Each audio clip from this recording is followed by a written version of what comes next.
Ada satu kata bijak berkata gini, hidup tanpa ibadah, ya, itu ibarat kita pergi keluar kota tanpa makan. Ya. Bayangin aja Bapak Ibu Saudara, misal kita pergi dari Jakarta ke Surabaya.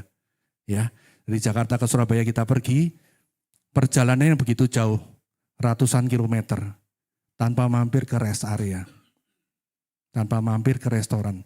Gimana coba rasanya? Bayangin. Gimana coba rasanya? Hah? Kencot ya? Menderita sekali ya. Ya, sangat menderita. Itu Pak Yusak itu pernah dia mau pulang ke Labuan Bajo, dia naik bis. Itu dia harus lewatin dia sampai ke Bali. Saya yakin pasti dia juga pasti berhenti di rest area, berhenti makan ya Pak ya. Kencot. Ya. Ya karena orang Kristen itu hiburannya cuma dua. Kalau enggak ke rumah Tuhan, ya ke rumah makan. Ya, betul ya. Kalau enggak ke rumah Tuhan, ke rumah makan. Cuman kita harus jaga makan, jangan sembrono ya. Nanti kalau kita sembrono, kita enggak jaga makan, nanti bisa ke rumah sakit. Ya, oke. Nah kalau kita ke restoran, kita cari apa sih? Cari makan pasti ya. Supaya apa? Supaya kenyang. Ya, kalau kita ke rumah sakit cari apa? Bu Yuli cari apa Bu? Cari dokter, cari obat, ya biar sembuh. Nah kalau kita ibadah, kita cari apa? Ke gereja kita cari apa? Cari Tuhan. Lewat apa? Lewat hadirat Tuhan tentunya. Karena dalam hadirat Tuhan ada apa? Ada segala-galanya. Ada kasih, damai sejahtera, sukacita, ada kekuatan yang baru yang Tuhan berikan. Minggu lalu kita diberkati ya sama Cijen ya. Cijen sampaikan itu, saya baru dengar itu kesaksian dari dia. Bahwa ketika papanya dipanggil pulang oleh Tuhan ya. Itu papanya ninggalin aset dan berikut, kalau kita, ninggalin berikut aset, berikut dengan hutang. Ya, itu Cijen itu sampai dia bilang, saya sudah ngelewatin benar-benar sampai saya itu istilahnya dahi saya, jidat saya itu sampai rata sama lantai. Ya. Dia sampai bisa tersungkur sampai dia boro-boro dia bayar pokoknya. Ya, bayar bunganya aja dia bilang dia udah nggak mampu. Artinya alias itu udah gagal bayar. Ya. Tapi pertanyaannya kenapa Cijen kok bisa dia melewati sampai hari ini melewati setiap persoalan, masalah, ujian dan Goliat dalam hidupnya. Ya, kenapa kok dia bisa melewati? Karena dia satu yang saya tangkap ya, dia mau tersungkur di hadapan Tuhan. Ya, orang yang tidak mau tersungkur di hadapan Tuhan, dia akan tersungkur di depan masalah dalam hidupnya. Ya, catat itu baik-baik. Orang yang tidak mau tersungkur di hadapan Tuhan, dia pasti suatu saat one day dia akan tersungkur di hadapan masalah dalam hidupnya. Ya, bisa nggak Tuhan itu tolong tiba-tiba tolong Cijen langsung mendadak sontak ujuk-ujuk gitu ya? Bisa nggak? Bisa banget. Bisa. Dia tanpa harus melewati persoalan, dia tiba-tiba langsung next level, naik kelas. Bisa nggak? Oh bisa banget. Tapi pertanyaannya, iman dan karakternya dia teruji apa enggak? Enggak akan teruji, pasti sangat rapuh. Ya, karena manusia itu selalu melihat hasil, tapi Tuhan itu menghargai setiap proses. Ya, karena dalam proses itu ada ketekunan dan ketaatan yang Tuhan lihat dalam hidup kita. Ya. Jadi Tuhan itu lebih menghargai ketika kita diuji supaya kita next level, supaya kita naik kelas. Itu Tuhan melihat ketekunan dan ketaatan kita lewat ujian, masalah, cobaan, persoalan, godaan, itu Tuhan melihat semuanya. Dan ketika kita diuji, dicoba, digodai, dikasih masalah, itu Tuhan melihat. Dan kabar baiknya Tuhan tidak pernah memberikan cobaan itu melebihi kekuatan kita. Dan Tuhan itu sudah menyediakan jalan keluar. Itu loh jalannya di situ. Ya. Jadi Alkitab berkata pencobaan yang kamu alami pencobaan yang biasa. Ya, karena kita punya Tuhan yang luar biasa. Ya. Ada amin. Minggu lalu saya ingat ketika selesai ibadah, saya biasa kan kalau selesai ibadah ada fellowship gitu ya, ada ramah tamah. Saya itu duduk itu di bangku ketiga. Dan ketika saya sempat noleh ke belakang itu kok saya pikir, wah ini ada jiwa baru gitu ya, siapa gitu ya. Saya toleh ke belakang, tapi saya nggak mau ngeliatin gitu. Saya fokus tetap menyembah Tuhan. Cuman saya pas tiba-tiba pas noleh aja. Kok ini ada jiwa baru. Saya pikir nih satu orang yang saya kenal orang Purwokerto. Ternyata bukan. Ternyata setelah selesai ibadah, itu kan kita biasa salam-salaman satu dengan yang lain. Saya lihat ternyata itu adiknya Rahayu, ya adiknya Ayu. Dan ketika selesai ibadah, saya ngobrol tuh sama namanya Nono ya panggilannya. Setelah ngobrol, tiba-tiba itu Pak Ishak itu tarik tangan saya. Wah ini kaget banget saya, tiba-tiba kok Pak Ishak tarik tangan saya. Tumben-tumbenan biasanya dia panggil saya, kok ini dia tumben tarik tangan saya. Saya jadi ingat, wah ini kebiasaan dia ini. Waktu dulu dia sama Bu En, waktu pertama kali dia pas mau nembak Bu En, dia tarik tangannya. Wah saya langsung mikir tuh tiba-tiba saya langsung terlintas, oh ini pasti penting banget ini. Ada apa gitu ya. Kok tiba-tiba biasanya kan, Ko Halim. Ini Pak panggil, oh ya sebentar itu. Tiba-tiba dia tarik tangan saya. Padahal saya lagi ngobrol sama si Nono. Wah saya baru tahu, oh ini pasti penting. Oh ya. Saya tinggalin langsung. Rupanya Pak Isa itu ajak saya ke ruang Yelo di samping. Dan rupanya di sebelah sana itu ada Pak Agung dan Bu Agung. Dan akhirnya saya disuruh masuk ke sana, saya masuk, saya duduk. Kita bincang-bincang biasa, ngobrol gitu. Tuh kami berlima kita ngobrol di situ. Dan di tengah-tengah pembicaraan itu Pak Isa bilang, gini, saya itu nggak pernah terpikirkan, ya nggak pernah nyangka bisa ibadah di tempat ini lagi.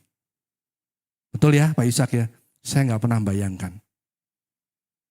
Kok bisa Tuhan bawa saya ke tempat ini lagi? Bapak Ibu Saudara, apa yang tidak pernah kita lihat, tadi kan kita sudah nyanyiin ya. Ya pertama tadi, apa yang tak pernah dilihat mata. Jadi apa yang tidak pernah dilihat mata, apa yang tidak pernah didengar oleh telinga, bukan berarti itu tidak ada. Bukan berarti itu tidak ada. Ya. Itu ada di sekitar kita. Percaya Bapak Ibu Saudara, kalau waktu dan perkenanan Tuhan itu sudah turun, ya, kita nggak pernah tahu tiba-tiba itu bisa datang menghampiri hidup kita. Ya, itu namanya kairos. Kalau waktu dan perkenanan itu sudah ketemu, itu namanya kairos Tuhan. Pak Yusak itu nggak pernah mikir dia bisa dibawa muter 12 tahun, muter kemana-mana sampai akhirnya dia balik lagi ke sini. Ketemu di tempat yang tepat, ketemu dengan orang yang tepat di saat yang tepat. Ya, dia balik lagi di tempat ini. Itu yang namanya kairos. Waktu dan perkenanan itu turun. Sekalipun dia tidak pernah mikir, dia tidak pernah bayangin. Itulah Pak. Itu namanya kairos Tuhan. Ya. Pak Ishak sudah pernah cerita di mana Tuhan proses hidupnya selama 12 tahun. Dia pindah muter-muter kemana-mana. Ya. Pindah ibadah dari sini, pindah ke Kali Bogor. Dari Kali Bogor pindah lagi kemana? Ke ruko, dari rumah ke ruko, terus sampai akhirnya ke miotel, akhirnya pindah lagi ke sini. Ya, itu Tuhan proses hidupnya, Tuhan tempa hidupnya, Tuhan didik hidupnya, Tuhan proses hidupnya. Itu enggak gampang, tapi dia setia dan akhirnya Tuhan bawa dia kembali lagi ke sini. Itu namanya kairos Tuhan. Wah kok lama sekali ya Pak? Ya sabar aja, namanya Tuhan kan sedang bekerja, semua ada prosesnya. Ada amin? Tuhan itu ketika dia naik ke surga, bukan berarti Tuhan itu terus duduk diam nggak ngapa-ngapain. Tuhan turut bekerja, Bapak Ibu Saudara, dalam segala hal untuk mendatangkan kebaikan bagi kita yang terpanggil dan mengasihi Dia. Percaya, asal kita setia dalam proses, percaya Tuhan turut bekerja dalam segala sesuatunya untuk mendatangkan kebaikan. Ada amin. Pernah gak Bapak Ibu coba buka sebentar ya di Kisah Rasul 17 ayat 28 yang A. Saya singkat aja, saya gak akan lama. Kisah Rasul 17 ayat 28a. Ya, bagian yang A ya. Sebab di dalam Dia kita hidup, kita bergerak, kita apa? Kita ada. Ya, pernah gak Bapak Ibu Saudara, pernah gak kita ini ngerasa bahwa hidup ini rasanya stuck. Nggak bergerak kemana-mana. keuangan kita, keluarga kita, pekerjaan kita, pelayanan kita, bisnis kita, karir kita, jabatan kita, bahkan nasib dan masa depan kita rasanya kok gini-gini aja. Pernah nggak ngalami? Ngerasain pernah nggak? Pernah nggak? Jujur. Jujur aja, pernah nggak? Pernah. Ya, Alkitab berkata, sebab di dalam Dia kita apa? Hidup dan apa? Bergerak. Jadi kalau kita merasa bahwa hidup ini seolah-olah kita nggak kemana-mana, sebenarnya salah. Bukan berarti kita nggak kemana-mana. Alkitab berkata kita sedang dibawa sama Tuhan hidup, bergerak di tempat yang pasti yang tidak pernah kita bayangkan. Ya, tidak pernah kita pikirkan. Ya, Tuhan sedang menuntun, membimbing kita, mengarahkan kita ke satu tempat yang pasti kita tidak pernah pikirkan. Ya, itu dia. Bahkan coba bayangin aja kalau semisal kita naik pesawat dengan kecepatan, dengan ketinggian 10 km di atas udara ya. 10 km dengan kecepatan 1000 km per jam. Coba bayangin aja, kita ada di dalam pesawat. Rasanya gimana? Rasanya nggak bergerak kemana-mana ya. Rasanya ada di situ, kita rasanya mandek nggak bergerak kemana-mana. Padahal itu sebenarnya kita ada di posisi yang sangat tinggi. Bergerak begitu cepat. Ya, ke satu tujuan yang pasti yang tidak dapat kita lalui dengan kekuatan kita sendiri. Ya, kita sedang bergerak begitu cepat. Ya. Jadi apapun percaya, Alkitab berkata di Yohanes 15 ayat 5. Jadi hidup yang seolah-olah rasanya kita ini nggak bergerak kemana-mana. Hidup rasanya kok gini-gini aja, mandek nggak ngapa-ngapain ya. Percayalah Alkitab berkata di Yohanes 15 ayat 5. Sama halnya ketika kita di dalam Dia dan Dia di dalam kita. Hidup yang seolah-olahnya kita nggak kemana-mana, itu sedang berbuah. Sedang menghasilkan buah. Percaya aja Bapak Ibu Saudara, setia hadapi proses. Hidup yang seolah-olah kita rasanya nggak ngapa-ngapain, nggak kemana-mana. Asal kita hidup di dalam Dia, percaya, itu sedang berbuah. Sedang menghasilkan buah. Ya, sabar aja Bapak Ibu Saudara ketika kita menghadapi proses. Di saat kita menanti, tetap lakukan yang terbaik. Bagian kita yaitu apa? Persiapan. Bagian Tuhan, Dia yang melakukan bagiannya, Dia yang akan berikan pertumbuhan dan kemenangan. Ya, bagian kita melakukan persiapan.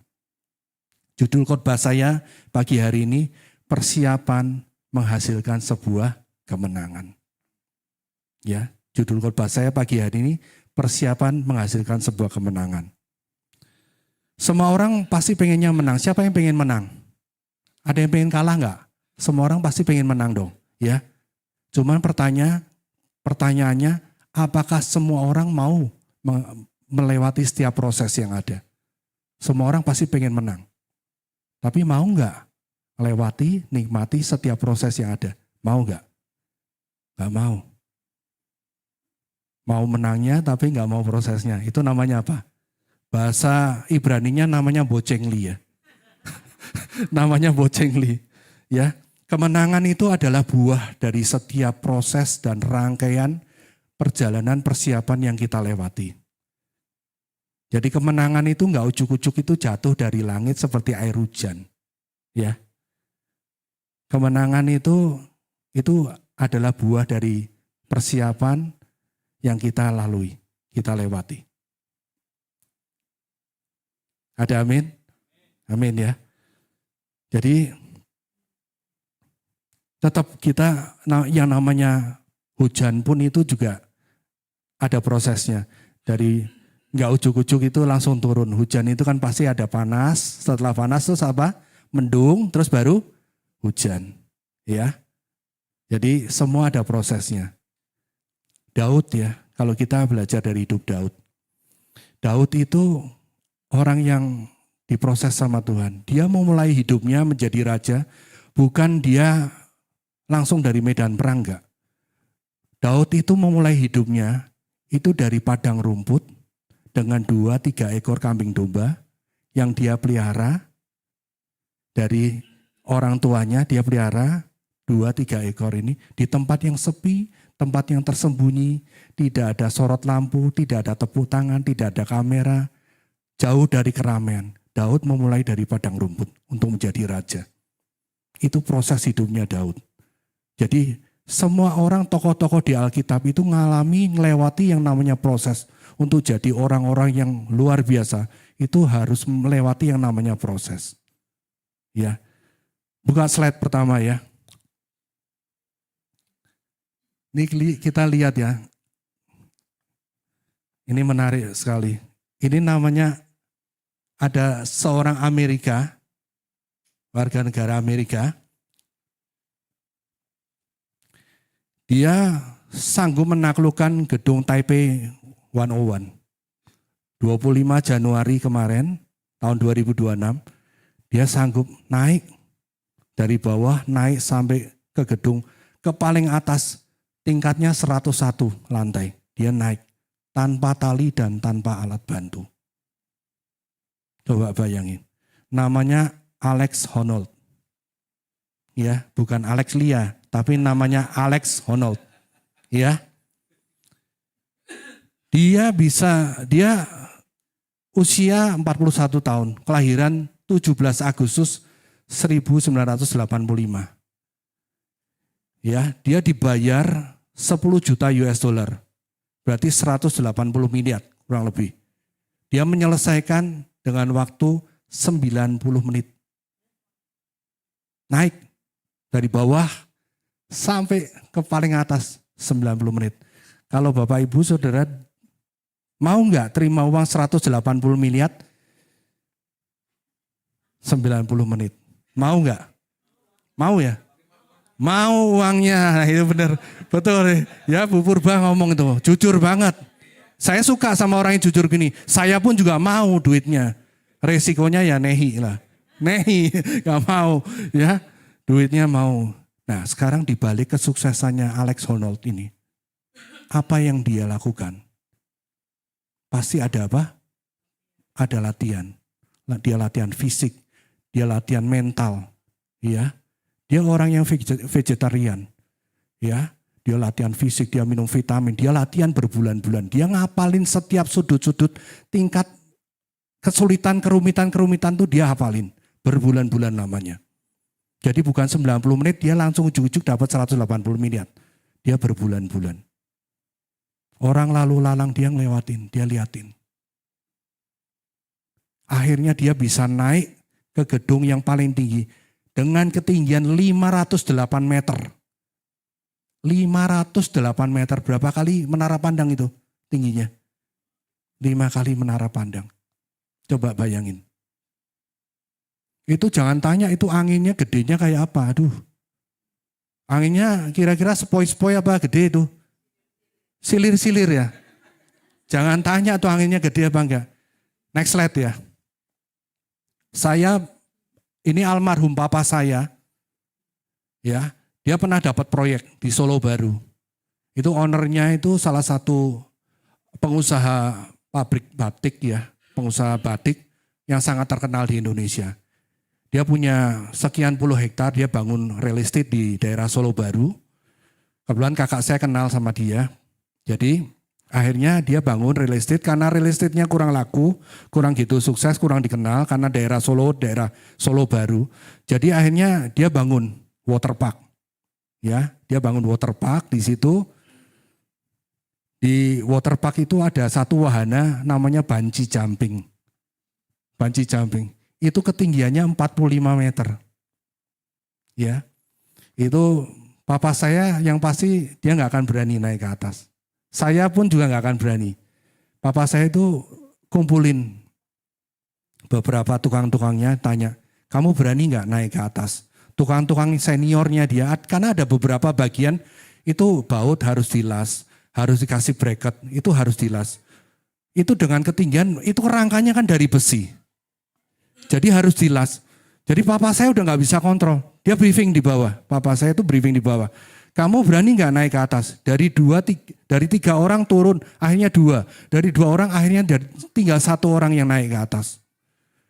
Dikasih safety belt, dikasih jaket, dikasih helm, kasih kacamata, dikasih bekal-bekal sama papa saya, dikasih permen karet, makan di atas supaya nggak ngantuk. Ya, sambil dimonitor dari bawah. Tanya, kamu gimana? Aman nggak? Aman Pak. Panasan nggak? Itu jam 1 siang itu, jam 1 siang. Panasnya minta ampun. Ditanya, gimana? Panas nggak? Saya nggak bisa kirimin payung ini dari bawah. Ya, panas nggak Pak? Oh Pak, tenang Pak, aman Pak. Di atas itu malah dingin Pak. Lebih dingin dari sini. Dingin banget Pak. Kenapa? Karena anginnya gede. Anginnya gede banget. Jadi dia udah nggak ngerasa yang namanya panas. Jadi jangan tanya Alex Honnold itu ketika dia sampai di atas, itu rasanya itu anginnya kayak apa? Itu kalau orang yang nggak biasa ya, naik ke atas, itu nggak akan berani lah buka mata. Saya yakin lah nggak akan berani buka mata. Itu Bro Hendy yang katanya sangar kayak gitu, dia nggak akan berani lah dia buka mata. Dia berani buka mata, oh dia bisa lihat penglihatan malaikat, pulang anakku, pulang. Come back, balik anakku, balik. Iya, dia menaklukkan Gunung Slamet. Itu orang yang nggak biasa berani ke atas, itu nggak akan berani. Jadi kalau kalian jangan pernah coba-coba. Kalau nggak yakin masuk surga nggak usah lah, nggak usah, mendingan nggak usah. Ya percaya saya nggak usah dicoba. Ya, next slide berikutnya. Slide ketiga. Ya, ini ada satu orang namanya Wu Yongning. Ya, julukannya Spider-Man dari China. Usia 26 tahun. Ya, 8 November 2017 akhirnya dia tewas meninggal. Mati. Jatuh dari gedung pencakar langit di Hunan, China. Jatuh. Ya. Memang, coba dia bayangin, dia naik ke atas tanpa tali dan alat bantu. Ketika di atas, itu kalau yang sebelum-sebelumnya, dia begitu sampai di atas, dia pose gaya-gaya. Kali ini dia jatuh. Memang ada peribahasa, sepandai-pandainya tupai meloncat, pasti apa? Jatuh. Masalahnya jatuhnya bukan dari pohon, jatuhnya dari gedung 62 lantai. Gimana coba bayangin? Kebutuhan karena di satu sisi mamanya dia itu sedang sakit parah, butuh uang untuk berobat. Jadi terpaksa dia nekat, dia terima tantangan itu. Dia naik ke atas. Berhasil nggak? Berhasil. Tingkat 50 dia berhasil. Terus naik sampai ke 62 jatuh. Akhirnya apa? Meninggoy. Mati langsung, ya. Yang membedakan Alex Honnold sama Wu Yongning apanya yang membedakan? Dia apa? Persiapannya. Yang membedakan di persiapannya. Yang satu karena desakan kebutuhan dan karena nekat. Yang satu karena dia ada preparation, dia ada persiapan yang dia lakukan. Jadi persiapan itu penting banget. Persiapan itu meminimalkan risiko yang harus kita terima. Ya, ahli perang dari Cina bernama Sun Tzu ya. Dia pernah bilang gini bagus. Lebih baik kita ini keluar keringat dalam latihan, dalam persiapan, supaya kita tidak berdarah-darah dalam pertempuran. Kenapa orang bisa berdarah-darah dalam pertempuran? Karena dia kurang persiapan, dia kurang latihan. Jadi persiapan itu penting sekali, minimal itu paling enggak kita enggak fatal. Loh itu kalau orang enggak ada persiapan naik ke atas, itu salah sedikit, meleset sedikit, wah itu fatal. Ya. Jadi ahli perang dari Cina itu ngomong, lebih baik kita keluar keringat. Saya bisa berdiri di sini, ini juga lewat persiapan loh Bapak Ibu Saudara. Enggak ujuk-ujuk saya langsung ditunjuk, saya langsung naik ke sini. Saya lewatin persiapan ini. Loh, saya ini mau naik ke sini juga saya udah berdoa. Saya saya juga menangis buat kalian, buat tempat ini. Jadi saya bisa menangis buat Bapak Ibu Saudara kalau saya nggak berhenti menangisi diri saya sendiri. Walaupun istri saya pernah ngomong, Pak Halim tuh kadang-kadang bisa nangis sendiri di kamar. Ketika dia bergumul, dia bisa nangis sendiri. Saya nggak mungkin bisa menangis buat jiwa-jiwa. Kalau saya nggak berhenti menangisi diri saya sendiri. Kalau dipaksa-paksa juga namanya drama itu, drakor.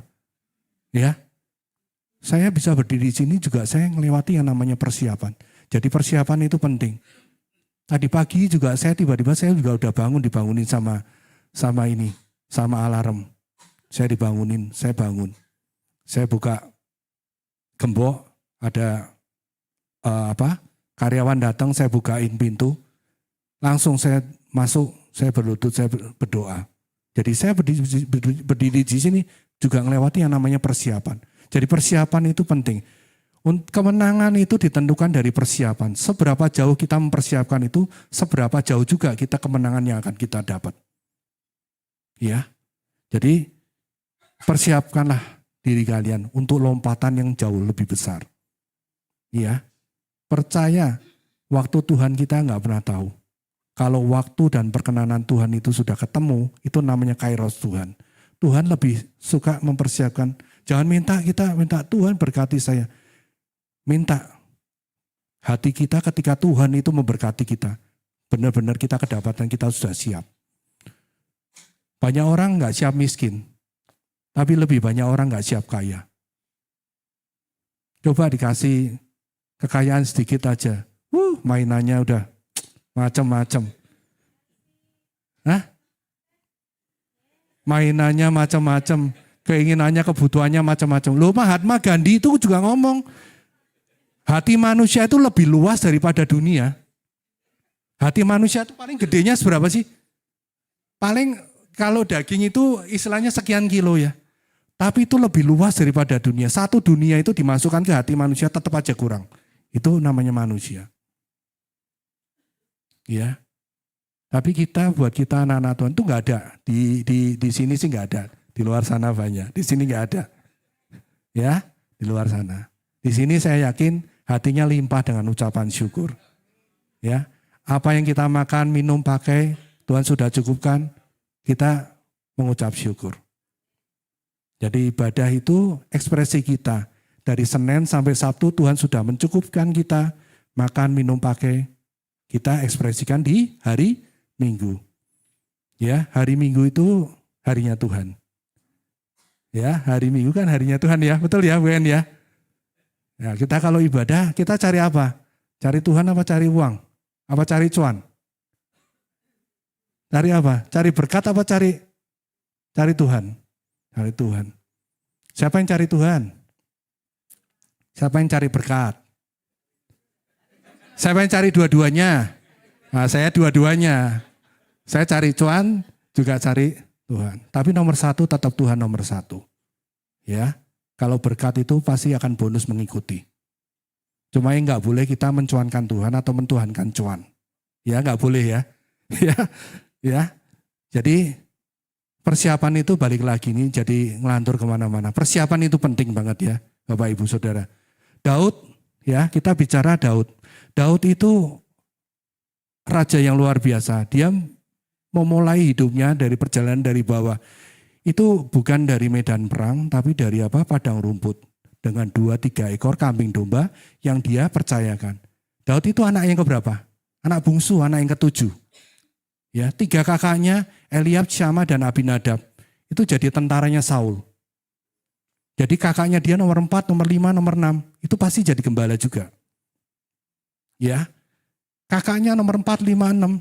Otomatis kalau dombanya banyak, otomatis sudah diambil yang bagus-bagus. Daud itu kebagian apa? Cuma 2-3 ekor kambing domba yang jelek, cacat, dan penyakitan itu. Itu yang dia terima. Sisa-sisanya, nggak usah nggak usah malu lah. Namanya kalau anak bontot itu pasti dapat remah-remahnya nggak? Dapat sisa-sisanya dari kakak-kakaknya nggak? Sepakat ya? Sepakat ya? Sepakat apa sepaket? Sepakat ya? Ya. Kalau orang tua punya anak banyak, itu pasti anak pertama dulu. kasih. Nanti sisanya, ini bekasnya kakakmu, kasihin adik. Ini dulu kakakmu pakai iPhone 13 ya. Sekarang kakakmu pakai yang iPhone yang lebih ini, yang 13 turunin kasihin ke adiknya. Adiknya lagi kasih lagi yang iPhone. Lama-lama dapat iPhone 7. iPhone yang paling jadul. Nah itu Daud itu anak yang bungsu. Dia dapat sisa-sisanya. Makanya dari 2-3 ekor kambing itu domba yang dia percayakan. Itu dia dapat yang jelek, cacat dan penyakitan. Tapi Daud itu luar biasa. Dia setia dengan yang kecil itu. Yang dipercayakan dalam hidupnya. Dia setia. Dia pegang, dia percaya. Dia benar-benar rawat itu kambing domba yang 2-3 ekor yang cacat, jelek, penyakitan. Dia rawat benar, dia jaga.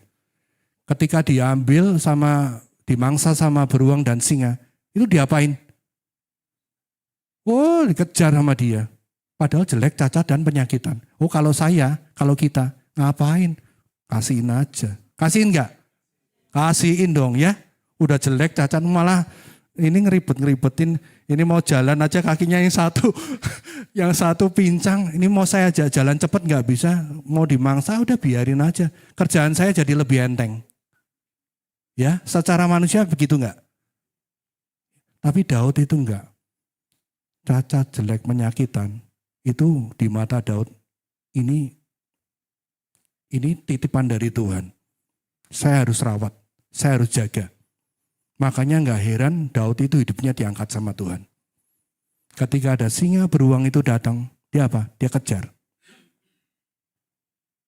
Ditangkap sama singa, digondol sama singa ini. Ya, punuknya sini diangkat itu sama Daud dikejar. Dikejar dia apa? Mulutnya dibuka, diambil lagi. Ketika singa beruang berusaha ngelawan, dihajar sama dia, dibunuh sama dia. Itu Daud. Dia rebut kembali 2-3 ekor itu, dia rebut kembali, dia balikin lagi kepada ayahnya. Itu sifatnya Daud. Ya, Daud itu setia. Makanya gak heran hidupnya Daud itu diangkat oleh Tuhan. Poin pertama, persiapan. Ya. Jadi persiapan itu menentukan kemenangan. Daud setia dengan perkara kecil. Dia bertanggung jawab dengan kambing, domba yang Tuhan percayakan.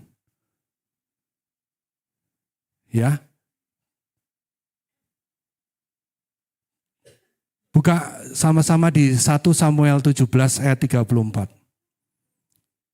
Di samping dia punya persiapan, Daud juga punya kebiasaan yang baik. 1 Samuel 17 ayat 34 dan ke-35. Tetapi Daud berkata kepada Saul, hambamu ini biasa, katakan biasa. Hambamu ini biasa menggembalakan kambing domba ayahnya. Apabila datang singa atau beruang yang menerkam seekor domba dari kawannya, maka aku menghajarnya dan melepaskan domba itu dari mulutnya. Kemudian apabila ia berdiri menyerang aku, maka aku menangkap janggutnya, lalu menghajarnya dan membunuhnya. Masih ingat ya, saya pernah sampaikan, kalau kita tak ingat ya Bruce Lee ya.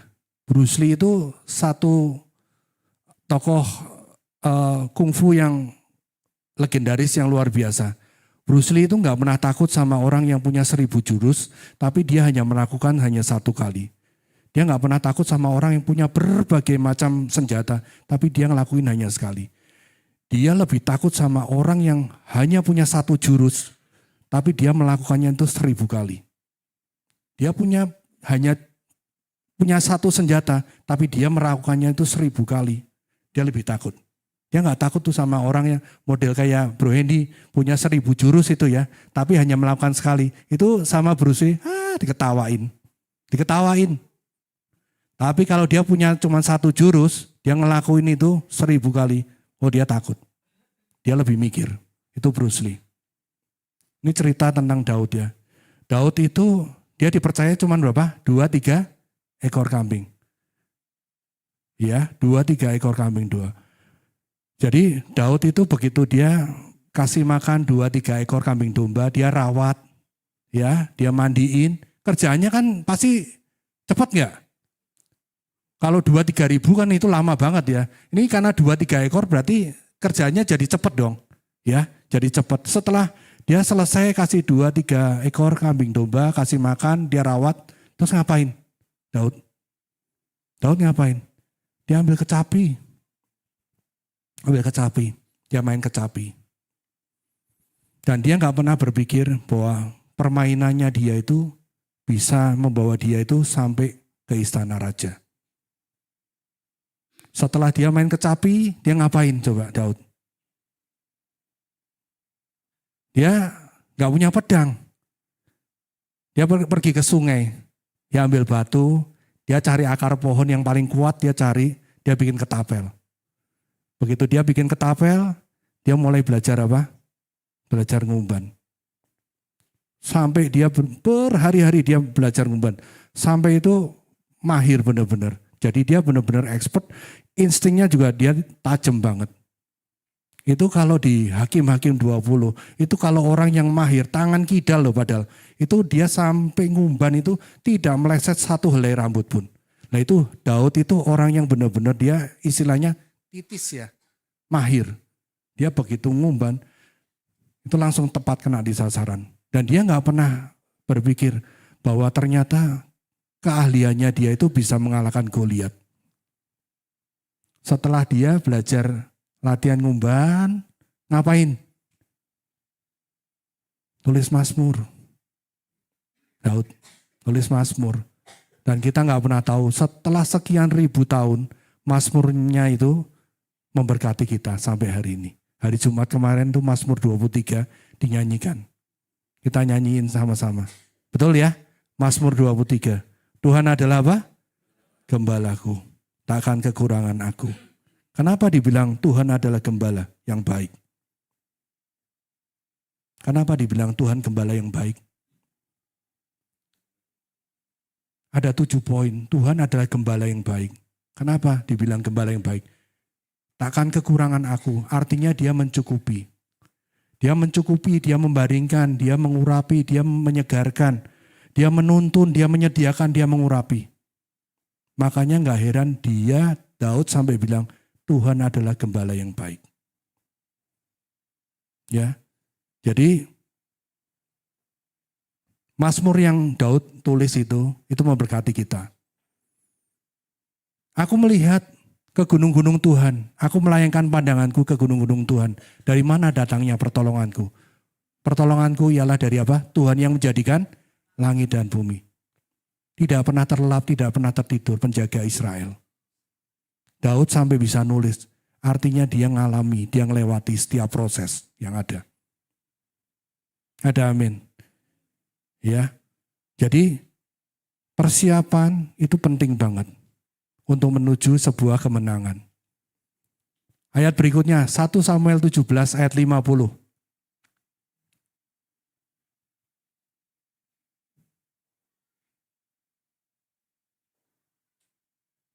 Sebelumnya ke Amsal 30 ayat 28. Amsal 30 ayat 28. Cicak yang dapat kau tangkap dengan tangan tetapi juga apa? Ada di istana-istana raja. Istri saya itu ya ketika keluar dari kamar, saya ingat banget. Buka pintu, tiba-tiba ada cicak itu lompat.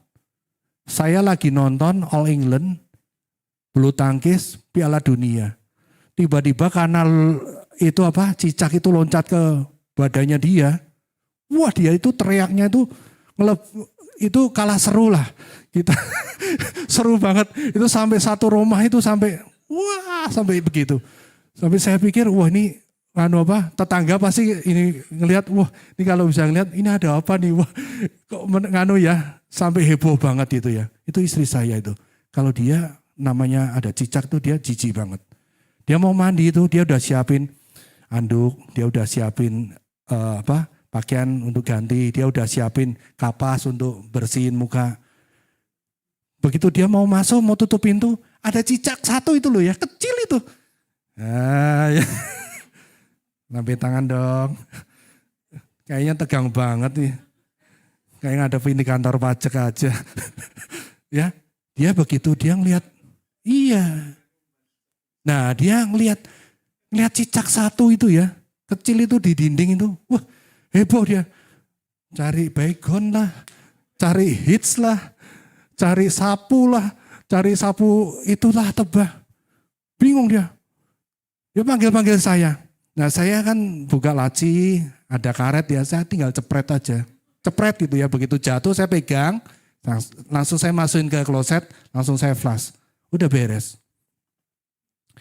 Ini Amsal 30 ayat 28, cicak yang dapat kau tangkap.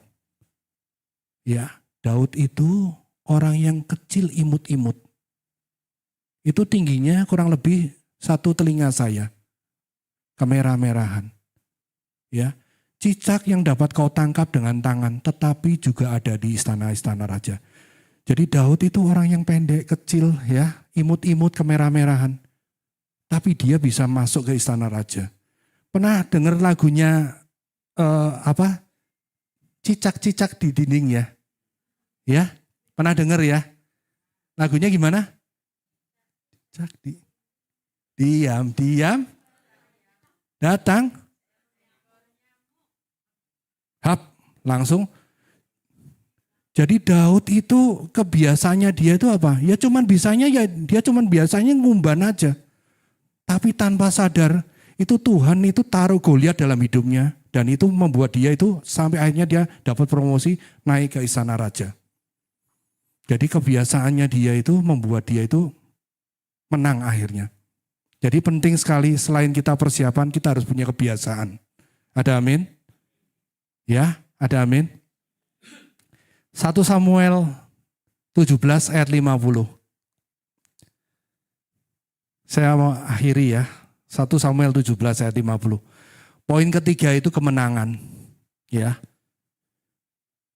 Demikianlah Daud mengalahkan orang Filistin itu dengan umban dan batu. Ia mengalahkan orang Filistin itu dan membunuhnya tanpa pedang di tangan. Daud itu mengalahkan Goliat bukan dengan pedang, tombak dan lembing. Pedang itu senjata yang wajib dimiliki pada saat perang. Tentara Filistin punya pedang enggak? Punya. Goliat punya pedang enggak? Punya. Gagang tombaknya aja hampir 7 kilo. Itu kalau buat barbelan itu lumayan. Hampir 7 kilo. Ya. Goliat punya pedang. Tentara Filistin punya pedang. Tentara Israel punya pedang. 3 kakaknya Daud punya pedang. Eliab, Syama, sama Abinadab punya pedang. Tapi Daud itu mengalahkan itu, Alkitab berkata dia mengalahkan bukan dengan pedang, yaitu dengan apa? Umban dan batu. Daud mengalahkan Goliat dengan sesuatu yang dia latih seumur hidupnya. Dalam hidup ini ya kita nggak usah ngelihat orang punya pedang, aku kok nggak punya pedang. Orang punya senjata, aku nggak punya senjata. Orang bisa ini kok aku nggak bisa. Nggak usah banding-bandingin Bapak Ibu Saudara. Percaya, sekalipun itu kecil di mata manusia, kalau itu dari Tuhan, itu bisa mengalahkan Goliat dalam hidupmu. Kalau sekalipun itu umban dan batu, kalau itu dari Tuhan, itu masa depan buat kalian. Kenapa orang kalah nggak bisa mengalahkan Goliat, nggak bisa melawan Goliat? Goliat itu bicara masa depan, karena dia tidak setia merawat domba, domba itu bicara masa kininya. Jadi hari ini apa yang Tuhan taruh dalam hidup kalian? Itu ialah kambing dan domba yang Tuhan percayakan. Rawat itu. Dan kita nggak pernah tahu one day itu bisa membuat kita itu naik. Ya, rawat itu. Ya. Next. Next slide. Ya. Ini ada satu kata bijak. Jika kita menabur di pikiran, kita akan menuai tindakan. Kalau kita menabur tindakan, kita akan menuai kebiasaan. Kalau kita menabur kebiasaan, kita akan menuai karakter. Kalau kita menabur karakter, kita akan menuai nasib dan masa depan. Jadi masa depan kita, kemenangan kita ditentukan dari apa? Kebiasaan dan pikiran yang kita lakukan setiap saat. Kebiasaan apa yang sering kita lakukan? Itu menentukan. Kalau kita menabur di pikiran, kita menuai tindakan. Kita menabur tindakan, kita akan menuai kebiasaan. Kalau kita menabur kebiasaan, kita akan menuai karakter. Kalau kita menabur karakter, kita akan menuai masa depan, nasib. Jadi nasib, masa depan, kemenangan kita ditentukan dengan kebiasaan apa yang kita lakukan. Persiapan apa yang kita lakukan. Ada amin.